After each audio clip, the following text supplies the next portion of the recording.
well, everybody knows this one. But for those of you who have seen the movie in its entirety, you may agree that the plot of the movie was pretty much incoherent. I mean, I watched Inception while hammered and it made more sense. But then something happened which saved the movie and possibly Steve McQueen's career.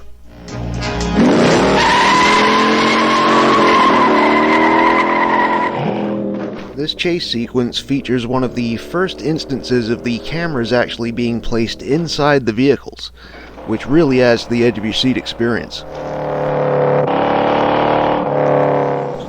For many years, Steve McQueen claimed to have done all his own stunt driving, when in actuality he was only in the car for about 10% of the chase. The scene where he misses a turn and has to reverse is a good example of why he was removed. When McQueen is actually driving the Mustang, the rearview mirror is positioned so you can see his face. When the mirror is turned so you can't see the driver, it is one of the stuntmen driving. One of McQueen's stunt doubles was Carrie Lofton, who deserves an honorable mention here because in addition to working on many of our favorite car movies, he was also the unseen driver of a certain brown Peterbilt. When it came to surviving the jumps, the Charger proved itself to be the much better built car.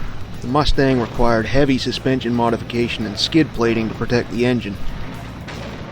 The director had called for speeds approaching 80 miles an hour, but not everyone got that memo. In actual fact, the chase reached speeds of over 110 miles an hour.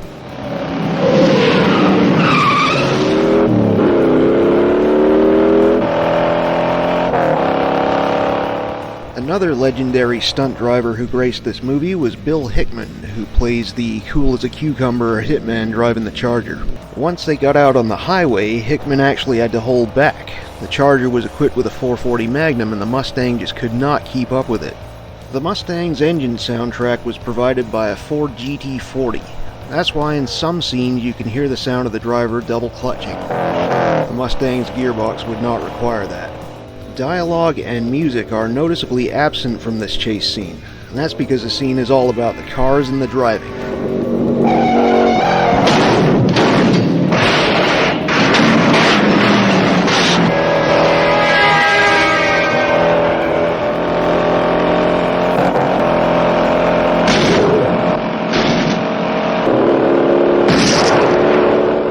To film the explosive climax to the chase sequence, the Charger was equipped with dummies and rigged to the Mustang via a quick-release mechanism.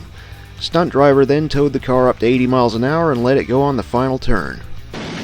Since the car was effectively being ghost-ridden, it went off course and missed its target completely. But what a finish!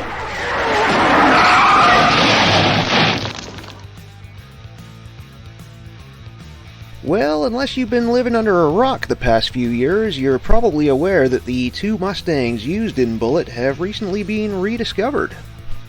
The stunt car, which was believed to have been scrapped at the end of filming, was found in a Mexican junkyard and is now being restored, while the so-called hero car, actually driven by Steve McQueen, has been brought out of storage by the family that has owned it for decades. Pretty freaking amazing. Now, the two '68 Chargers used in the movie are long thought to have been destroyed. However, a very pretty triple black '68 has been making the rounds of car shows recently, claiming to be a survivor of the movie. Unfortunately, though, it has no supporting documentation, so I guess the mystery remains.